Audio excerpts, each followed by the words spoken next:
कालू, मैं अपनी माँ के पास जा रही हूँ, 1-2 दिन रहकर ही आऊंगी। गौरी, कभी घर में भी बैठ जाया करो, हर समय घूमती फिरती रहती हो या फिर पक्षियों में फसाद ही डालती रहती हो। कालू, तुम अपना मुंह बंद ही रखा करो, तुम्हें बस मौका चाहिए मेरे पीछे पड़ने का। अगर मैं फिरती हूँ तो अच्छा ही करती हूँ, तुम्हारी तरह हर समय घोंसले में नहीं पड़ी रहती। मैं जा रही हूँ। फिर गौरी का भी अपने बेटे जग्गू को साथ लेकर अपनी माँ के पास चली जाती है। गौरी बेटा, तुम फिर से आ गई, कुछ समय अपने घर को भी दे दिया करो। माँ, तुम भी कालू जैसी बातें शुरू कर देती हो, मेरा दिल उदास हो जाता है तुमसे मिलने को। अच्छा माँ, मुझे और जग्गू को कुछ खाने के लिए दे दो। गौरी, तुम्हारे भाई की शादी के बाद मैं अपना दाना बहुत मुश्किल से ढूंढ कर लाती हूँ, अब मैं तुम दोनों को कहाँ से ला कर दूँ दाना। अच्छा बेटी, अगर तू आ ही गई है तो मैं देख कर आती हूँ दाना। गौरी कभी अपनी माँ से मिलने काम और जंगल के पक्षियों के हालात जानने के लिए आती थी। गौरी कभी जाते जाते पक्षियों में फसाद डालकर जाती थी। जग्गू बेटा, जाओ बाहर खेलने, ये पूरा जंगल हमारा ही है। अगर किसी ने तुम्हें कुछ कहा तो मुझे बताना, देखना मैं उसके पंख तोड़ दूंगी। जग्गू कौवा वहाँ से चला जाता है। अरे वाह, सामने किसी के घोंसले में अंडा दिखाई दे रहा है। मुझे तो भूख भी बहुत लगी हुई है, मैं ये अंडा खा लेता हूँ। ये कहते हुए जग्गू कौवा घोंसले के पास जाता है और जैसे ही वो अंडा खाने लगता है तो वहाँ हरियाली तोती आ जाती है। जग्गू के बच्चे, ये तुम क्या कर रहे हो? तुम अपनी शैतानी से बाज नहीं आओगे। ऐसा कहते हुए हरियाली तोती जग्गू कौवे के 2-3 चोंच मारती है और उसे वहाँ से भगा देती है। मम्मा, मम्मा। अरे क्या हुआ मेरे जग्गू बेटे को? ये तुम्हें किसने मारा? फिर जग्गू कौवा अपनी माँ को सारी बात बताता है। इस मोटी चोंच वाली हरियाली तोती की इतनी हिम्मत कि मेरे बेटे को मारे, देखना अब मैं इसे कैसा मजा चखाती हूँ। अरे बेटी, तुम अपने बेटे को क्यों नहीं समझाती? ये किसी दिन तुम्हें भी मुश्किल में डाल सकता है। अच्छा माँ, मैं इसे समझा दूंगी। गौरी कभी ऐसे ही अपनी माँ से कह देती है, मगर अंदर तो गौरी कभी के आग लगी हुई थी। जिस तरह इसने मेरे बेटे को मारा है, मैं भी बदला इसके अंडे से ही लूंगी। फिर गौरी कभी हरियाली तोती के पास जाती है। हरियाली बहन, मैं तुमसे माफी मांगने आई हूँ। मुझे जग्गू ने बताया था कि उसने आपके अंडे के साथ शरारत की है। हरियाली बहन, मैंने जग्गू को खूब डांटा है, जग्गू अब दोबारा ऐसा नहीं करेगा। ये कहकर गौरी कभी वहाँ से चली जाती है और हरियाली तोती भी हैरान हो जाती है कि अचानक से गौरी में ये तब्दीली कहाँ से आई। थोड़ी देर बाद हरियाली तोती अपने लिए दाना लेने चली जाती है और गौरी कभी, जो हरियाली तोती के जाने का इंतजार कर रही थी, वो घोंसले में जाती है। गौरी कभी अंडा उठाकर वहाँ से ले जाती है। वो अंडे को जाकर जंगल में फेंक देती है, मगर अंडा नीचे पड़ी सूखी घास पर गिरता है, टूटने से बच जाता है। दूसरी ओर जब हरियाली तोती अपने घोंसले में आती है तो अंडा ना देखकर रोने लगती है। अरे, मेरा अंडा कहाँ चला गया? लगता है कोई पक्षी मेरा अंडा चुरा कर ले गया है। हरियाली तोती के रोने की आवाज सुनकर जंगल के पक्षी वहाँ आते हैं। क्या हुआ हरियाली बहन, आप ऐसे क्यों रो रही हो? फिर हरियाली तोती सारी बात बताती है। हमारे जंगल में पहले तो कभी ऐसा नहीं हुआ। फिर जंगल के सभी पक्षी हरियाली तोती को हौसला देते हैं। अच्छा माँ, मैं चलती हूँ, कालू हमारा इंतजार कर रहा होगा। गौरी की माँ भी बहुत हैरान थी कि गौरी इतनी जल्दी क्यों जा रही है। फिर गौरी कभी और जग्गू कौवा वापिस चले जाते हैं। कबूतर भैया, सूखा घास कहाँ से मिलेगा? मुझे अपने घोंसले की मरम्मत करनी है। चिड़िया, जहाँ गौरी कभी की माँ का जंगल शुरू होता है, तुम्हें वहाँ सूखा घास मिल जाएगा। ठीक है कबूतर भैया, मैं वो घास ले आती हूँ। फिर रानू चिड़िया वहाँ से चली जाती है। जैसे ही वो सूखा घास उठाने लगती है तो उसे वहाँ अंडा दिखाई देता है।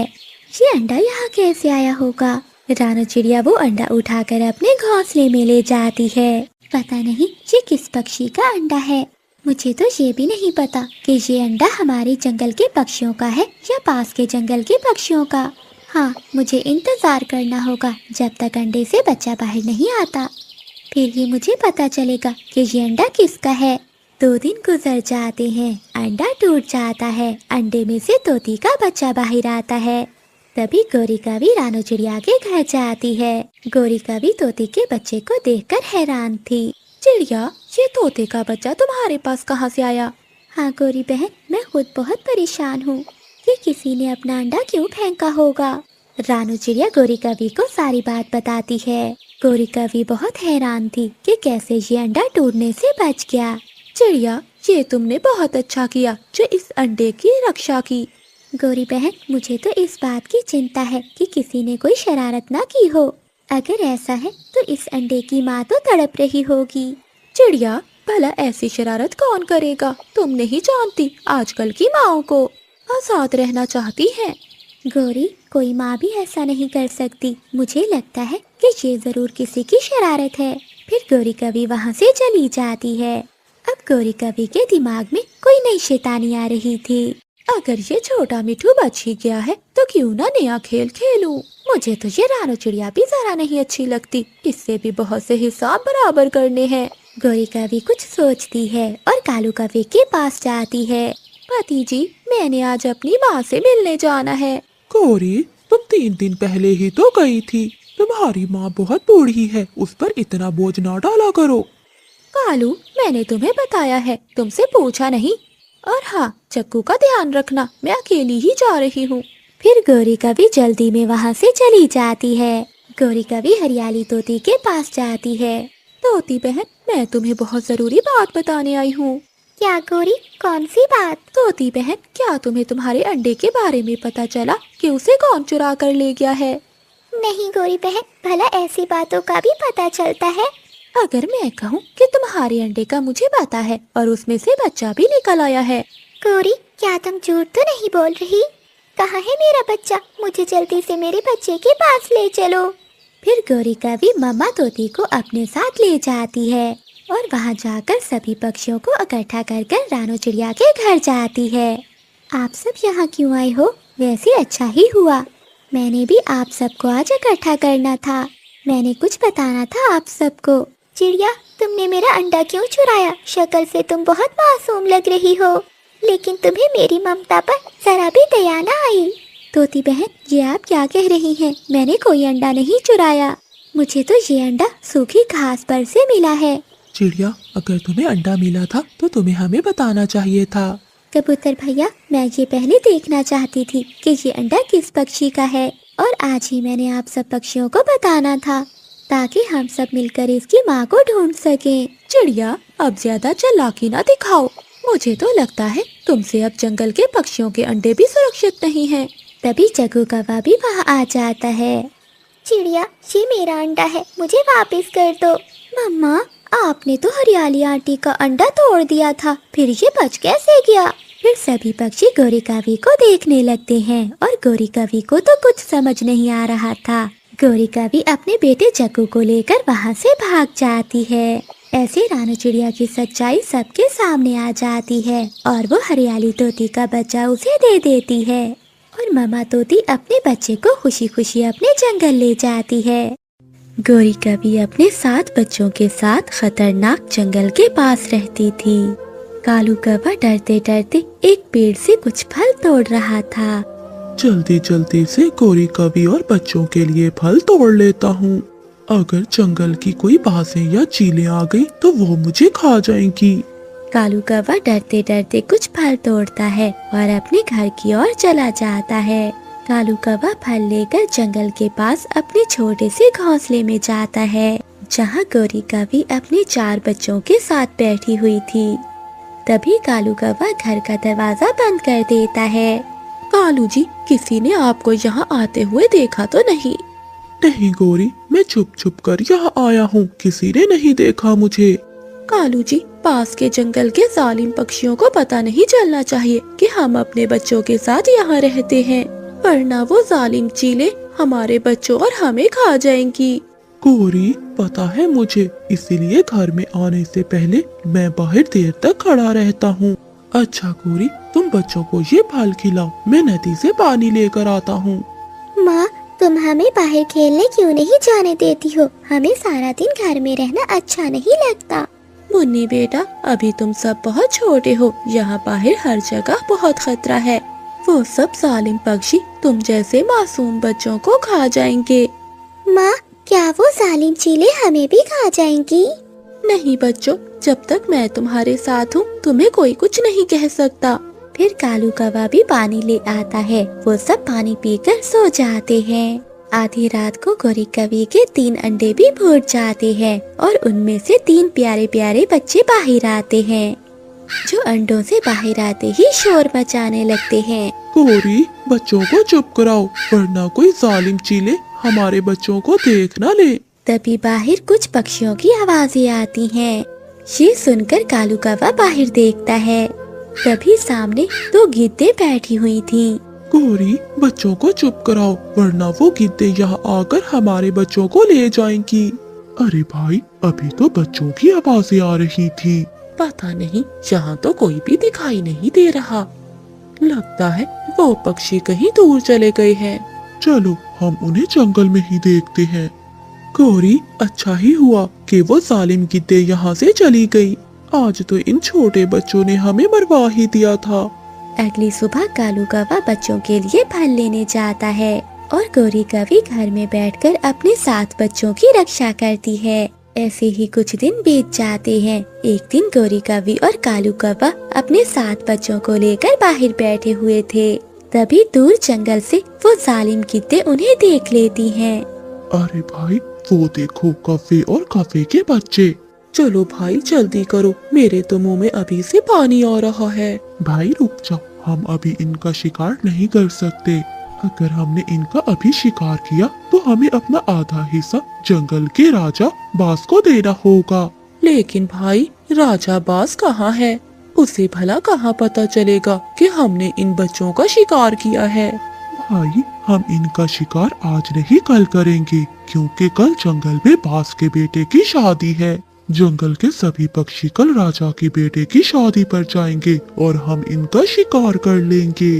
राजा बाज ने अपने जंगल में एक कानून बनाया था कि कोई भी अपने जंगल में शिकार नहीं करेगा।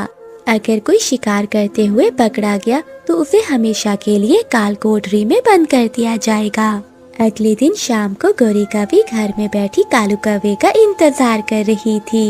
अरे कालू, अभी तक घर क्यों नहीं आए? ये तो सुबह से घर से निकले हुए हैं, अभी तक आए क्यों नहीं? क्या हुआ माँ, आप इतनी परेशान क्यों हो? बच्चों, तुम्हारे पापा सुबह से जंगल में गए हुए हैं और अभी तक लौट कर नहीं आए। पहले तो कभी उन्हें इतना समय नहीं लगा। मेरा मन बहुत घबरा रहा है, कहीं उन्हें कुछ हो ना गया हो। नहीं माँ, पिताजी ठीक होंगे। मगर मेरा मन नहीं मान रहा। मुन्नी बेटा, तू अपने बहन भाइयों के साथ यहीं रह और अंदर से दरवाजा बंद कर लेना। मैं जंगल में तेरे पिताजी को देखने जा रही हूँ। जब तक मैं ना आऊँ दरवाजा ना खोलना। गौरी कवि पहली बार अपने बच्चों को घर में अकेला छोड़कर बाहर जाती है। तभी 7 बच्चे घर के अंदर बैठ जाते हैं। थोड़ी देर बाद गौरी कवि के छोटे 3 बच्चे रोने लगते हैं। तभी रानू चिड़िया और मीठू तोता बाहर से गुजर रहे थे। वो बच्चों की आवाज सुनकर रुक जाते हैं। मीठू भैया रुके, ये तो किसी बच्चों की आवाजें हैं। चिड़िया, तुम अपनी जान बचाओ। तुम्हें पता है ना ये जंगल कितना खतरनाक है। चलो यहाँ से। तभी रानू चिड़िया और मीठू तोते को चीलों की आवाजें सुनाई देती हैं। मीठू भैया, लगता है वो जालिम पक्षी इसी ओर ही आ रहे हैं। मीठू भैया, ये आवाजें तो वो सामने वाले घर से आ रही हैं। लगता है वहाँ छोटे बच्चे हैं, हमें उनकी जान बचाना होगी।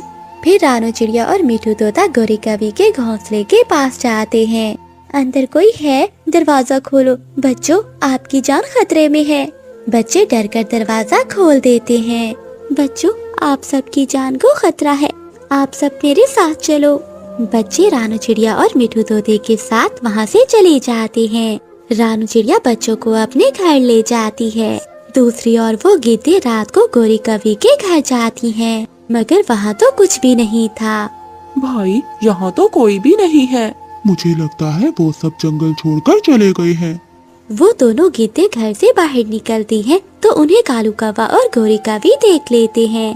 कालू कौवा और गौरी कवि अपने घर जाते हैं। अरे बाप रे, कालू जी, हमारे बच्चे कहाँ चले गए? लगता है उन गिद्धों ने हमारे बच्चों को खा लिया। गौरी कवि रोने लगती है। गौरी, चुप कर जाओ। चलो हम जंगल के राजा बाज के पास जाकर उन गिद्धों की शिकायत करते हैं। हम उन दोनों को छोड़ेंगे नहीं। तभी वो दोनों पास के जंगल के राजा बाज के पास जाते हैं। वो राजा को सारी बात बताते हैं। बाज राजा, आपके जंगल की गीतों ने हमारे बच्चों को खा लिया। आप हमारे साथ न्याय कीजिए, उन दोनों को कड़ी से कड़ी सजा दीजिए। चुप कर जा कवि, हमने नहीं खाया तेरे बच्चों को। बाज राजा, आप इनकी बात क्यों सुन रहे हैं? ये तो हमारे जंगल की है भी नहीं। हाँ बाज राजा, ये तो इस जंगल के हैं भी नहीं। आप इन्हें हमारे हवाले कर दीजिए, हम आप तक आधा हिस्सा पहुंचा देंगे। सुनो कव्वे, इस जंगल में सिर्फ इस जंगल के पक्षियों की ही बातें सुनी जाती हैं। सुनोगी तो इन्हें लेकर यहाँ से चले जाओ, इनके साथ जो भी करना है करो। फिर वो गीतें कौवों को लेकर अपने जंगल से बाहर चली जाती हैं। वो कौवों पर हमला करने ही वाली थी कि पास के जंगल की महारानी चील और चिड़िया मिठू तोता सब आकर उन गीतों पर हमला कर देते हैं। गीतें मुश्किल से अपनी जान बचाकर वहाँ से भागती हैं। आप सबने हमारी जान क्यों बचाई? मैं भी मर जाना चाहती हूँ। मेरे बच्चे नहीं तो मैं जिंदा रहकर क्या करूँगी? कवि बहन, आप चिंता नहीं करें, आपके बच्चे मेरे पास हैं। फिर रानू चिड़िया गौरी कवि को सारी बात बताती है। फिर गौरी कवि और कालू कौवा रानू चिड़िया के घर जाते हैं। वो अपने बच्चों को देखकर बहुत खुश थे। गौरी बहन, आज से आप हमारे जंगल में ही रहें, क्योंकि हमारा जंगल बहुत सुरक्षित है। हमारे जंगल की महारानी चील बहुत अच्छी है, वो हम सबकी रक्षा करती है। उस दिन के बाद से कालू कौवा गौरी कवि अपने बच्चों के साथ उसी जंगल में रहने लगते हैं। सुबह सुबह गौरी कवि रानू चिड़िया के घर जाती है। रानू चिड़िया अपने घर के बाहर गौरी कवि का इंतजार कर रही थी। गौरी, आज इतनी देर क्यों करती? तुम्हें पता है ना कि आज हमें भोजन लेने दूर घने जंगलों में जाना है। हाँ चिड़िया सहेली, सुबह मेरी आँख नहीं खुली। गौरी, भला आँख कैसे खुलती? तुम तो देर तक रात मेरे पास ही बैठी रही हो। अच्छा चिड़िया, जल्दी करो, मुझे बहुत प्यास लगी है। पहले नदी से पानी पी लेंगे, फिर घने जंगलों में जाएंगे। गौरी कवि और रानू चिड़िया बहुत अच्छी सहेलियाँ थी। वो दोनों नदी पर पानी पी रही थी। तभी वहीं एक पेड़ के पीछे छुपी हुई चील उन दोनों को देख रही थी। अरे वाह, आज चिड़िया का नरम नरम गोश्त खाने को मिलेगा। अब किसी न किसी तरह इस चिड़िया को अपनी जाल में फंसाकर इसका शिकार करना ही होगा। मगर चिड़िया के साथ ये काली का भी इसे अपने रास्ते से हटाना होगा। तभी चील एक प्लान बनाती है और जोर जोर से रोने लगती है। जोर जोर से रोने की आवाज उन दोनों को सुनाई देती है। गौरी बहन, लगता है कोई मुसीबत में है, चलो देखते हैं। फिर वो दोनों चील के पास जाती हैं। क्या हुआ चील, आप इतना रो क्यों रही हो? रो नहीं तो और क्या करूं? मेरी माँ भी मुझे छोड़कर चली गई। अब मैं इस जंगल में अकेली हो गई हूँ। ना मेरे पास माँ है और ना रहने को कोई घर। मैं बहुत अकेली हो गई हूँ। मुझे अपनी माँ की याद आ रही है। ये तो आपके साथ बहुत बुरा हुआ। आप चिंता नहीं करें, हम आपके साथ हैं। जब भी आपको अकेला महसूस हो तो आप हमारे पास आ जाया करो। अरे चिड़िया, ये तुम क्या कह रही हो? हम इस चील को जानते तक नहीं हैं। इसको अपना दोस्त बनाना ठीक नहीं है। गौरी बहन, आप हमेशा ऐसा क्यों सोचती हैं? देखिए, इसकी माँ नहीं है। माँ की जाने का दुख क्या होता है ये मैं अच्छे से समझती हूँ, इसलिए आप ऐसी बातें ना करो। तुम कितनी अच्छी हो चिड़िया, जो मेरा दर्द समझ पा रही हो। गौरी बहन, मेरे पुराने वाले घोंसले को चील को दे देते हैं। चिड़िया, मुझे कुछ ठीक नहीं लग रहा। गौरी बहन, तुम चिंता नहीं करो, सब ठीक होगा। फिर चिड़िया अपने घर के पास पुराना घोंसला चील को दे देती है। अगले दिन गौरी कवि और रानू चिड़िया बैठी हुई थी कि चील वहाँ आ जाती है। चिड़िया, मेरा अकेले मन नहीं लग रहा था, सोचा तुम्हारे पास चली आऊं। तुम तो माँ के खोने का दर्द अच्छी तरह से जानती हो। हाँ चील, ये आपने बहुत अच्छा किया। आज से आप भी हमारी दोस्त हैं। चिड़िया, अगर तुम्हें चील के साथ रहना है तो रहो, फिर मैं नहीं रहूंगी तुम्हारे साथ। गौरी, तुम मेरे बारे में ऐसा क्यों सोचती हो? अच्छा, मुझे ये बताओ गौरी, जब तुम चिड़िया की दोस्त बनी थी, क्या तुम पहले से जानती थी चिड़िया को? किसी को भी जानने में थोड़ा समय लगता है। जब चिड़िया को कोई दिक्कत नहीं तो तुम्हें क्या दिक्कत है मुझसे? हाँ गौरी बहन, समझने की कोशिश करो, हर कोई एक जैसा नहीं होता।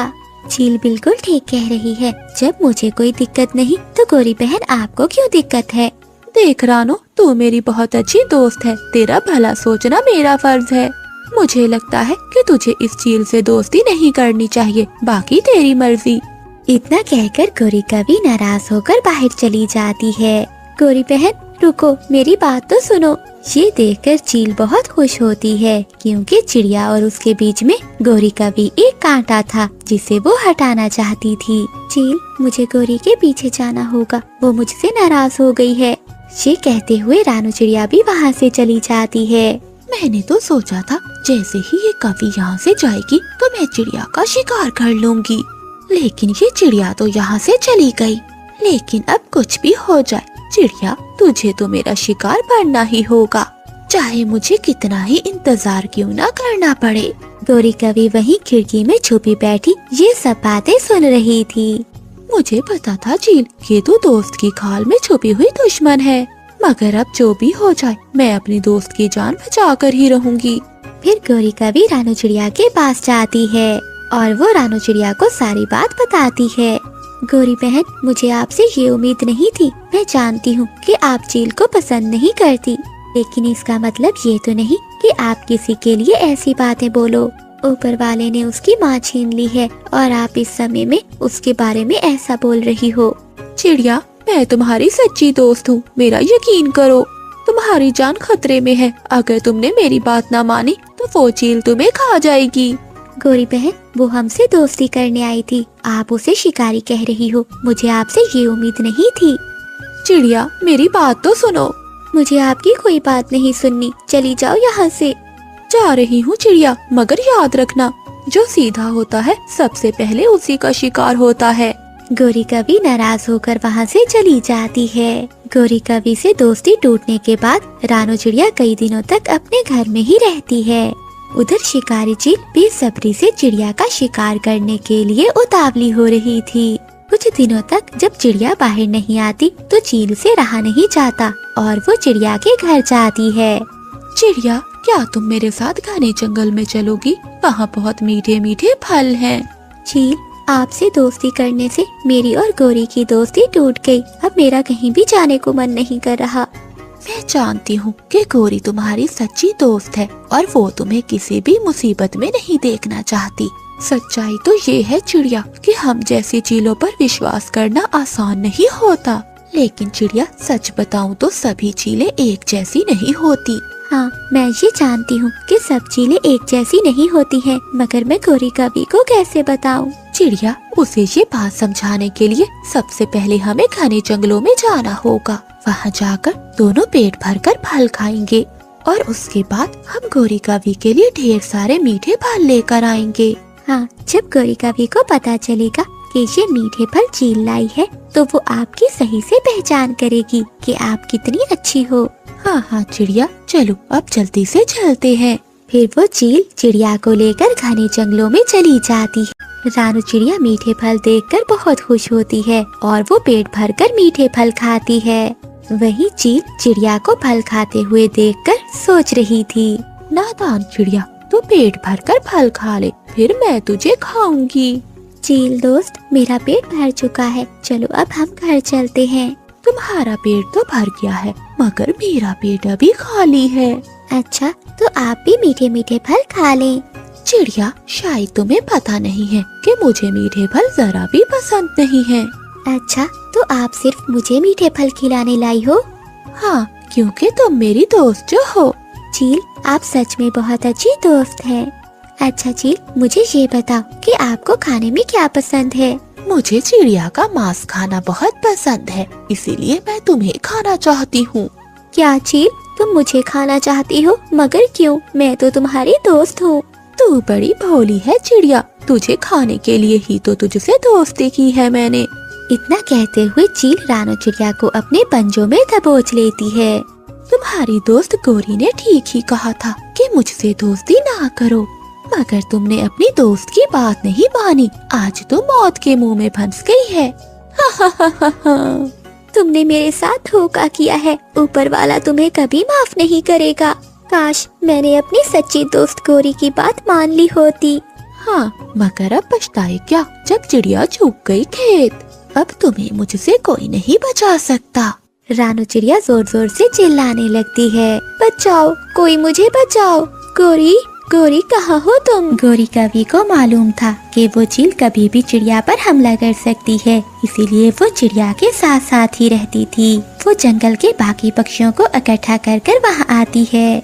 रुक जा चील, अगर मेरी दोस्त को जरा भी खरोच आई तो तेरा बचना नामुमकिन है। तुम सब यहाँ कैसे आ गए?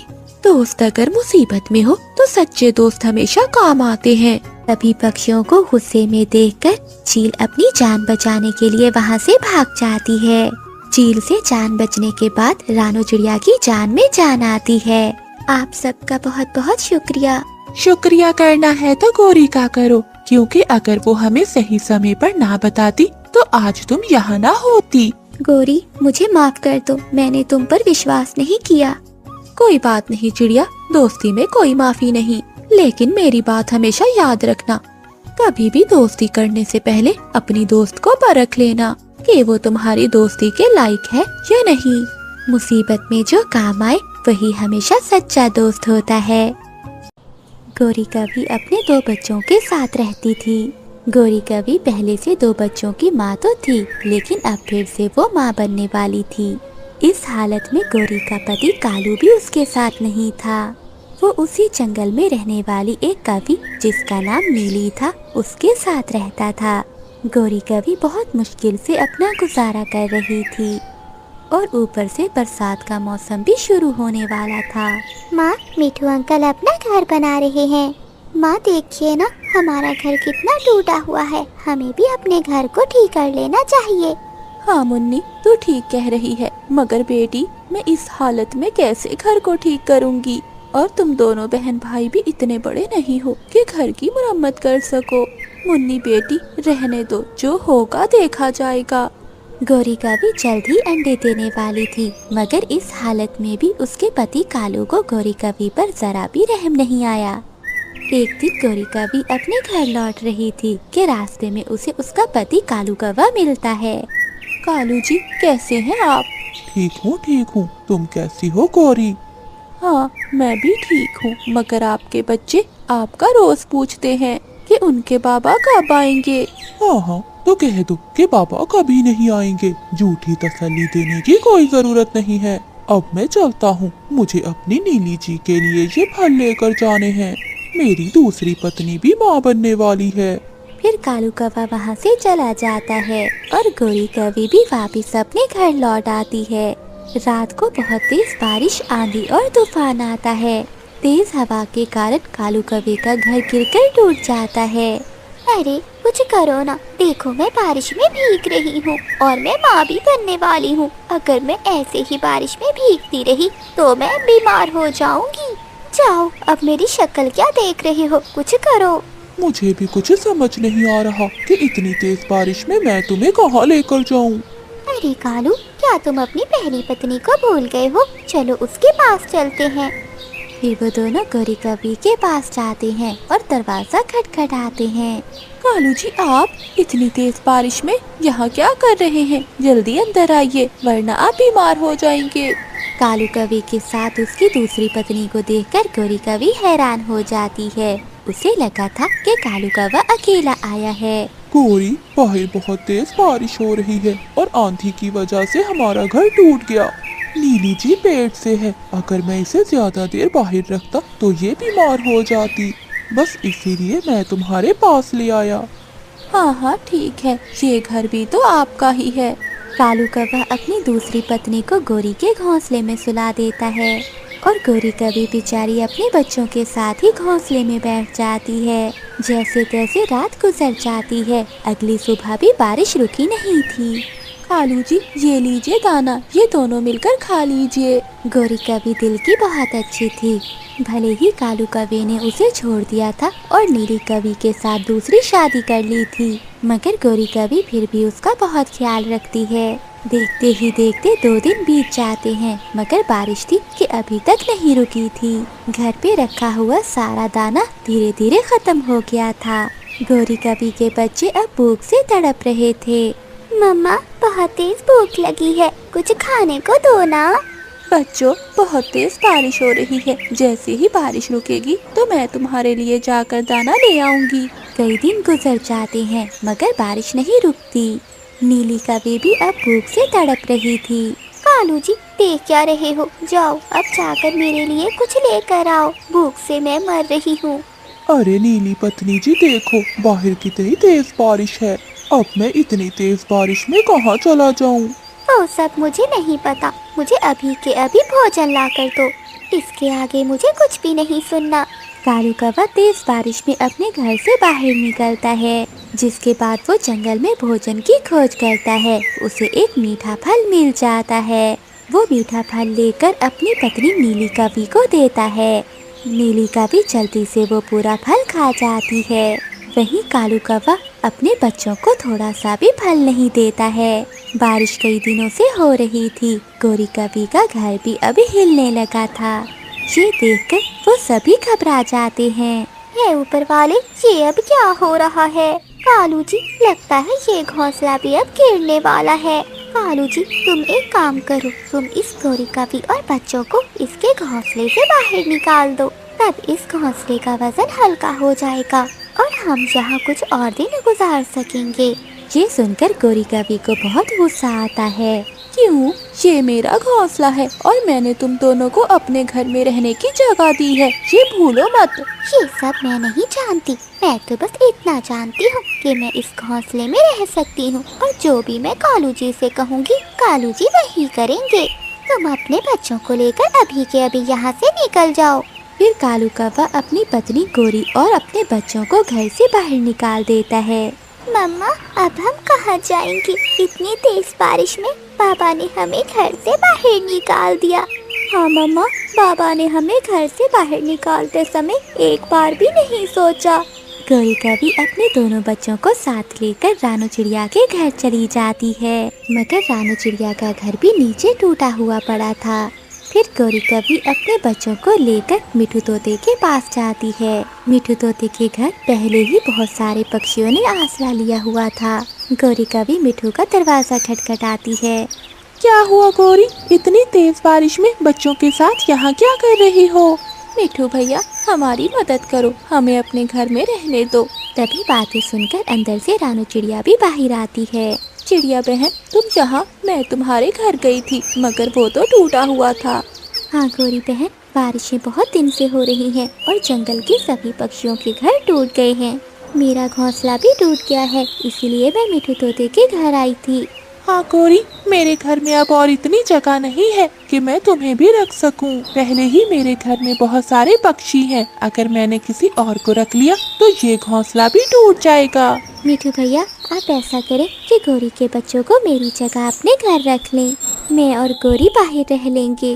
ठीक है चिड़िया, जैसा तुम कहो। फिर मिठू तोता गोरी के बच्चों को घर में ले जाता है। रानू चिड़िया और गोरी कवि बाहर बारिश में भीग रही थी। चिड़िया बहन, तुम्हारा बहुत बहुत धन्यवाद। तुमने मेरी मुश्किल समय में मदद की, मेरे बच्चों को बचा लिया। गोरी बहन, वो मासूम बच्चे हैं, वो मेरे बच्चों की तरह हैं। चिड़िया, मेरे बच्चों ने 2 दिन से कुछ नहीं खाया। गोरी बहन, मिठू के घर में भी दाना खत्म हो गया है, चलो हम जंगल से कुछ दाना ढूंढ कर आते हैं। फिर गोरी कवि और रानू चिड़िया जंगल में दाना ढूंढने चली जाती हैं। वो जंगल में दाना ढूंढ रही थी, तभी रानू चिड़िया को एक बड़ा पेड़ नजर आता है। पेड़ में एक बहुत बड़ी खोखर थी। गोरी कवि और रानू चिड़िया बारिश से बचने के लिए उस खोखर में जाकर बैठ जाती हैं। जब वो उस पेड़ की खोखर में जाती हैं, तो वहाँ बहुत सुंदर घोंसले थे। गोरी बहन, लगता है कोई पक्षी इस खोखर में रह कर गया है। हाँ चिड़िया, ये खोखर तो बहुत सुंदर है और यहाँ पर ढेर सारा दाना भी है। लगता है गोरी बहन, ऊपर वाले ने आपकी सुन ली। आज से ये घर आपका है, आप अपने बच्चों के साथ यहीं आकर रह लें। हाँ चिड़िया, तुम भी हमारे साथ रहोगी, हम सब मिलकर रहेंगे। फिर गोरी कवि अपने बच्चों को वहाँ ले आती है। दूसरी ओर वो दुष्ट कौवा और नीली कवि जिस घोंसले में रह रहे थे वो भी गिरकर टूट जाता है। वो दोनों मुश्किल से अपनी जान बचाते हैं। वो दोनों तेज बारिश में भीगने लगते हैं। अब उनके पास रहने के लिए कोई घर नहीं बचा था। ये कर्मों की सजा थी जो उन्होंने गोरी कवि और उसके मासूम बच्चों के साथ किया था।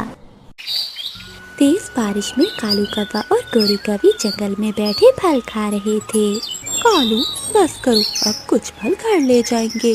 बारिश का कुछ पता नहीं और कितने दिन आएगी। ऐसा ना हो कि हम भूखे ही मर जाएं। हाँ हाँ गोरी, अपना पेट तो भर लिया है। अगर मैं कुछ खाने लगूं तो तुमसे देखा नहीं जाता। वो दोनों आपस में ऐसे बातें कर रहे थे, तभी उन्हें किसी पक्षी के रोने की आवाज सुनाई दी। कालू, लगता है कोई पक्षी रो रहा है, चलो चलकर देखते हैं। कालू कौवा और गोरी कौवी तेज बारिश में आवाज सुनते हुए वहाँ तक पहुँचते हैं। वो देखते हैं पेड़ पर एक घोंसले में बुलबुल रो रही है। अरे क्या हुआ बुलबुल, क्यों इतना रो रही हो? पूरा जंगल सर पर उठाया हुआ है। हाँ हाँ बुलबुल, तुम्हारे चक्कर में गोरी ने मुझे फल भी नहीं खाने दिया। क्या बताऊं कौवी, मैंने कई दिनों से खाना नहीं खाया। अब मेरी हालत बहुत खराब हो गई है। अब मैं उड़ भी नहीं पा रही, न दाना लेने जा सकती हूँ कहीं। कौवा, ऊपर वाले के लिए मेरी थोड़ी मदद कर दो। गोरी कौवी और कालू कौवे के पास फल तो थे, मगर वो लालची कौवे कहाँ किसी की मदद करने वाले थे। बुलबुल, बहुत मुश्किल से ये फल मिला है, अगर ये भी हम तुम्हें दे देंगे तो हम क्या खाएंगे? हाँ हाँ गोरी, मैंने तो अभी खाया भी नहीं। फिर वो दोनों कौवे बुलबुल को रोता हुआ छोड़कर वहाँ से चले जाते हैं। मम्मा, मुझे भूख लगी है, मुझे कुछ खाना है। गुड़िया बेटी, कल से बारिश हो रही है और अभी तक नहीं रुकी। आपको तो पता है मैं दाना लेने नहीं जा सकी। मम्मा, मुझे सच में बहुत भूख लगी है, मैंने कल से कुछ नहीं खाया। गुड़िया बेटी, आप दरवाजा अंदर से बंद कर लो, मैं जंगल से कोई फल ढूंढ कर आती हूँ। फिर रानू चिड़िया तेज बारिश में गुड़िया के लिए फल ढूंढने निकलती है। रास्ते में रानू चिड़िया को बुलबुल के रोने की आवाज सुनाई देती है। रानू चिड़िया तुरंत वहाँ जाती है। बुलबुल बहन, क्या हुआ? आप इतना क्यों रो रही हैं? अरे क्या बताऊँ चिड़िया मैं तुम्हें, मैंने कई दिनों से खाना नहीं खाया। मेरी हालत बहुत खराब हो गई है, अब तो मैं उड़ भी नहीं पा रही। चिड़िया, मेरी मदद करो। बुलबुल की ये हालत देखकर रानू चिड़िया को दया आ जाती है। बुलबुल बहन, चुप कर जाइए, बताइए मैं आपकी क्या मदद कर सकती हूँ? चिड़िया, भूख से मेरी जान निकल रही है, मुझे कुछ खाने के लिए ला दो। फिर रानू चिड़िया वहाँ से उड़ती है और वो घने जंगल में जाती है। वहाँ उसे एक मीठा फल मिल जाता है। वो मीठा फल लेकर बुलबुल के पास आती है। बुलबुल बहुत भूखी थी, वो जल्दी से वो मीठा फल खा लेती है। चिड़िया, तुम्हारा बहुत बहुत शुक्रिया, वरना भूख की वजह से मैं आज मर जाती। बुलबुल बहन, शुक्रिया की क्या बात है, ये तो मेरा फर्ज था। चिड़िया, तुम बहुत अच्छी हो, इसलिए मैं तुम्हें कुछ देना चाहती हूँ। क्या बुलबुल बहन? यहाँ से थोड़ी दूर गुफा में मैंने एक मटका रखा है और साथ में एक रुमाल। याद रखना, वो कोई मामूली मटका नहीं है। तुम उस मटके से जो भी खाने की चीज़ मांगोगी वो तुरंत तुम्हें मिलेगी। हाँ, जितना खाना तुम्हें चाहिए होगा तुम उससे ले लेना और फिर वो लाल रुमाल उस मटके पर दे देना। उस जादुई मटके से सामान रोकने का बस यही एक हल है। आपका बहुत बहुत शुक्रिया, मैं इस बात का जरूर ख्याल रखूंगी। ऐसा कहते हुए रानू चिड़िया मटका लेने गुफा के अंदर चली जाती है। रानू चिड़िया गुफा में जाकर देखती है तो वहाँ एक मटका पड़ा हुआ था। फिर रानू चिड़िया वो मटका और रुमाल लेकर अपने घर चली जाती है। कालू, शुक्र है उस मोटी बुलबुल से बचकर, वरना वो हमारे फल खा लेती। हाँ हाँ गोरी, अब मुझे भी दो, मुझे भूख लगी है। फिर वो कौवा और कौवी फल खाते हैं। मम्मा, ये क्या? मुझे तो भूख लगी थी, मैंने आपसे फल लाने के लिए कहा था और आप ये मटका ले आई हैं। गुड़िया बेटी, ये कोई आम मटका नहीं है, ये जादुई मटका है। क्या मम्मा, जादुई मटका?